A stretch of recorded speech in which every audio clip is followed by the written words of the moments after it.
Hormuz প্রণালীতে কেবল Iran অনুমোদিত পথেই জাহাজ পারাপার সম্ভব হবে। শুক্রবার এই সতর্কতা জারি করে আইআরজিসি।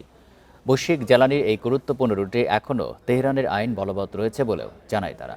অনুমতি না নেওয়ায় অন্তত ৩টি বিদেশি তেলের ট্যাঙ্কারকে হরমুজ প্রণালী অতিক্রমে বাধা দেওয়া হয়েছে বলে জানিয়েছে আইআরজিসির নৌবাহিনী। এর আগে সিঙ্গাপুর পতাকাবাহী একটি জাহাজ এই প্রণালীতে হামলার শিকার হয়। এদিকে যুক্তরাষ্ট্র ও উপসাগরীয় দেশগুলোর যৌথ বিবৃতির নিন্দা জানিয়ে একে উস্কানিমূলক অভিহিত করেছে ইরান। প্রতি সপ্তাহে সর্বোচ্চবার বিকাশ পেমেন্টে 50 জন হবেন পেমেন্ট চ্যাম্পিয়ন। জিতে নিন টিভি সহ আকর্ষণীয় সব প্রাইজ। এই বিবৃতিতে তেহরানের বৈরী কর্মকাণ্ড প্রতিরোধে তৃতীয় দেশকে উপসাগরীয় ভূখণ্ড ব্যবহারের কথা বলা হয়েছে। অন্যদিকে ইরানের পারমাণবিক কর্মসূচি পর্যবেক্ষণে অত্যন্ত শক্তিশালী যাচাইকরণ ব্যবস্থা কার্যকর করতে হবে বলে জানিয়েছে আইএইএ।